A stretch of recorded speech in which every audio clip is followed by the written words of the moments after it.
नमेश बाबर और कात्रज विकास आघाड़ी के अध्यक्ष स्वराज बाबर, 9 सरपंच है, 8 उपसरपंच है, पंचायत समिति के सदस्य है और काल भैरवनाथ ट्रस्ट के कई विश्वस्त है और बहुत से पदाधिकारी और कार्यकर्ता हजारों की तादाद में आज शिवसेना में शामिल हुए हैं। मैं उनका स्वागत करता हूं और उनका अभिनंदन भी करता हूं।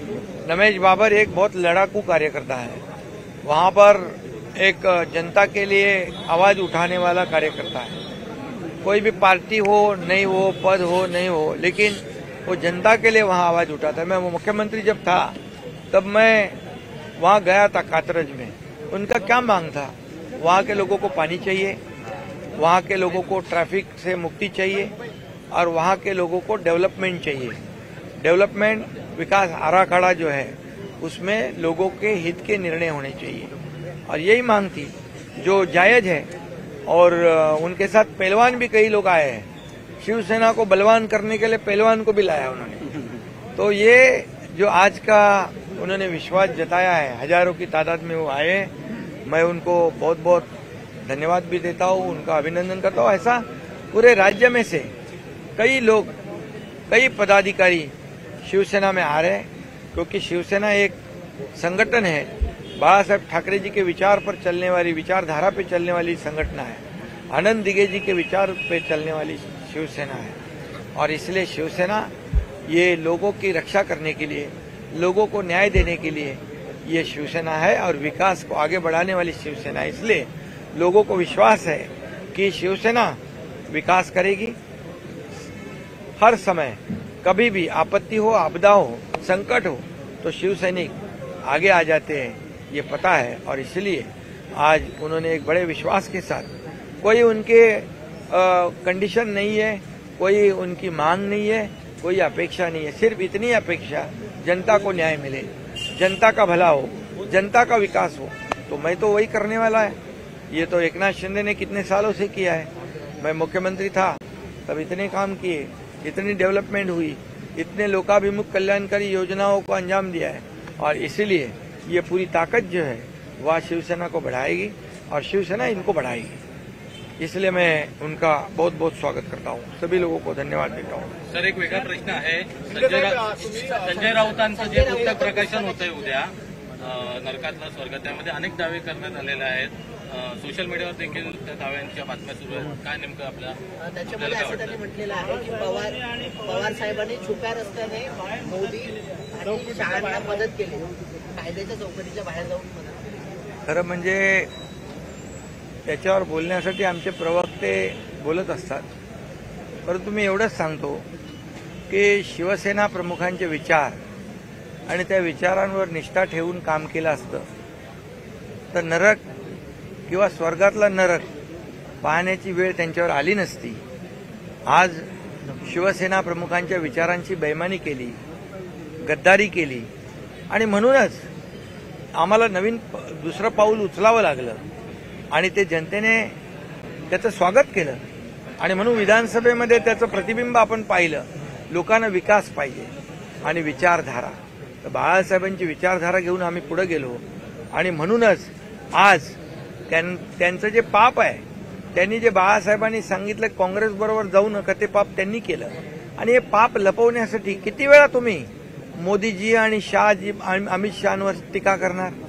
अरे बाळासाहेब तर खुल्या मनाने हिंदुत्वाचा विचारधारा घेऊन पुढे जाणाऱ्या मोदीजींना खुलेआम पाठिंबा दिलाय, अमित भाईंना त्यांनी खुलेआम पाठिंबा दिलाय। बाळासाहेब मोठ्या मनाचे होते, हिंदुत्वाचा विचार आणि प्रसार करणारे मोदीजी यांच्या मागे उभं राहण्याचा खुलेपणाने, मोकळेपणाने, मोठ्या मनाने बाळासाहेबांनी तो निर्णय घेतला आणि मोदीजींनी पण आणि अमित भाईंनी पण नेहमी बाळासाहेबांवर प्रेम केलं आणि बाळासाहेबांवर श्रद्धा ठेवली आणि बाळासाहेबांची जे काही त्यांच्या त्या काळामध्ये एक दुसऱ्याच्या पाठीमागे उभं राहण्याचं काम केलं, त्याची जाणीवही ठेवली। त्यामुळे हे दरवेळेला बाळासाहेबांच्या नावाच्या पाठीमागे किती वेळा हे तुम्ही तुमचं पाप लपवणार? तुम्ही ते बाळासाहेबांचा खोटा आवाज काढण्याचा पाप करताय। काय काय करताय, बाळासाहेबांचे विचार विकण्याचं काम करताय. तुम्हाला खरं म्हणजे या देशाचे प्रधानमंत्री मोदीजी आणि अमितभाईंवर बोलण्याचा अधिकार राहिलेला नाही. एवढंच मी या प्रसंगी सांगतो. कांग्रेस के बाळासाहेब ठाकरे ने मोदी को सपोर्ट किया था, अमित शाह को सपोर्ट किया. ते पुस्तक इंग्रजीमध्ये लॉन्च होणार आहे दिल्लीमध्ये. अरे भैया देखिए, ये बात मैं इस पे सही में कभी कोई स्टेटमेंट दिया ही नहीं. हमारे प्रवक्ता लोग बात करते हैं. फिर भी मैं आज इतना ही कहूंगा कि हमारे हिंदू हृदय सम्राट शिवसेना प्रमुख बाळासाहेब ठाकरे जी के विचार, उनकी विचारधारा और उस पर निष्ठा रखकर ये अगर काम करते, ये अगर चलते, तो ये ऐसा किताब क्या लिखा है, नरक स्वर्ग में नरक, नरक और स्वर्ग में नरक देखने का मौका नहीं आता था उनको, उनके ऊपर ये समय नहीं आता था, क्योंकि शिवसेना प्रमुख जी के विचारधारा को उन्होंने तोड़ मोड़ दिया. उनके शिवसेना प्रमुख के विचार को त्याग दिया. और जो शिवसेना प्रमुख जी कहते थे मेरी कांग्रेस नहीं होने दूंगा, नहीं तो मेरी दुकान बंद करूंगा, उन्हीं के साथ गए, उन्हीं के साथ गए. इसलिए ऐसी किताब लिखने की जरूरत पड़ी. और मैं इतना ही कहूंगा कि हमने जो निर्णय लिया है, कभी भी अपना पाप छुपाने के लिए एकनाथ शिंदे दिखता है, उनको मोदी जी दिखते हैं, अमित भाई दिखते हैं. कितने बार करोगे ऐसा? बाळासाहेब ठाकरे जी ने खुलेआम मोदी जी को सपोर्ट किया था. जो मोदी जी हिंदुत्व के विचारधारा को आगे बढ़ाने वाले मोदी जी है, वो मुख्यमंत्री थे जब गुजरात के, तब उन्होंने खुलेआम उनको समर्थन दिया था, क्योंकि मोदी जी, उनको पता था एक देशभक्त है, एक राष्ट्रभक्त है, राज्य को आगे बढ़ाने वाले, देश को आगे बढ़ाने वाला नेता है. और इसीलिए उनको पता था कि मोदी जी की जरूरत राज्य को भी है और देश को भी है. और तभी उनको पता था, इसलिए उन्होंने कहा था कि मोदी जी के पीछे वो खड़े थे, अमित भाई के पीछे वो खड़े थे. वो जो करते हैं खुलेआम करते हैं, छुप छुप के नहीं करते हैं, बंद दरवाजे के पीछे काम नहीं करते हो. और इसलिए कितने बार उनको आप आरोप करोगे? आज जो देश को आगे बढ़ाने का काम, आज पाकिस्तान को मुंह तोड़ जवाब देने का काम किसने किया है? देश के प्रधानमंत्री मोदी जी ने किया है. और इसलिए बाळासाहेब ठाकरे जी के विचार वो भी यही थे, उनकी भूमिका यही थी, देशभक्त और राष्ट्रभक्ति की भूमिका थी. और इसलिए क्या क्या करते हो नौटंकी, बाळासाहेब ठाकरे जी का आवाज निकालता हूं नकली, ये समय आपके ऊपर आया है.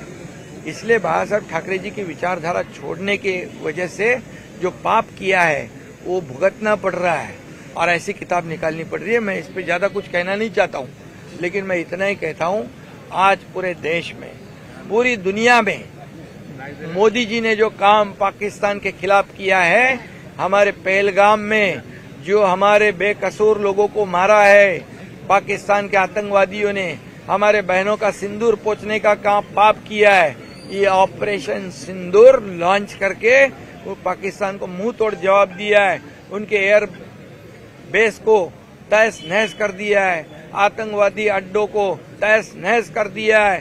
भारत का जो हमारा भारत की ताकत जो है ब्रह्मोस, उसकी ताकत दुनिया ने देखी है. ऐसे प्रधानमंत्री, जो लड़ाकू प्रधानमंत्री, जो बोलते हैं गोली का जवाब तो गोलों से देंगे, ऐसे लोगों को आरोप करते हैं. अरे वो कहा, आप कहा, कुछ भी हो गया तो तुरंत उनको आरोप लगाना. ये देश की जनता जो है ये पूरी तरह समझदार है और देश की जनता, हमारे भारतीय लश्कर जो है, जवान है, उनके साथ खड़ी है और मोदी जी के भी साथ खड़ी है. कांग्रेस के नेता पी चिदंबरम ने कहा है कि कांग्रेस के नेता पी चिदंबरम ने कहा है कि इंडिया गठबंधन टूट रही है, उसको जोड़ने की जरूरत है. किसके गठबंधन टूट रही है? कांग्रेस के नेता पी चिदंबरम ने कहा है कि इंडिया गठबंधन टूट रही है, उसको जोड़ने की जरूरत है. इंडिया गठबंधन के किधर है? वो इंडिया अलायंस है, इंडिया नहीं है. इंडिया अलायंस वो तो टूट गई है कभी. वो किधर है अभी? वो अभी नहीं है.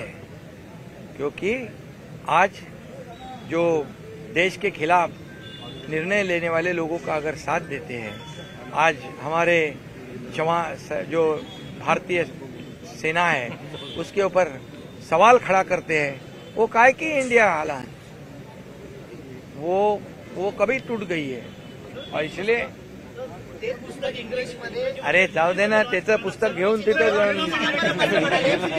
सर पी चिदंबरम असं म्हणाले.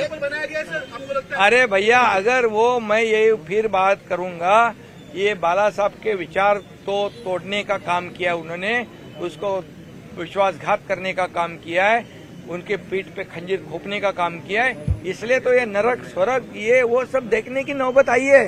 सर पी चिदंबरम असं म्हणाले, पी चिदंबरम असं म्हणाले की इंडिया अलायन्स जी आहे ती कुठं चाललेली आहे, अस्थिरतेवरती प्रश्न निर्माण केले. अरे इंडिया अलायन्स आहे का? इंडिया अलायन्स आहे का?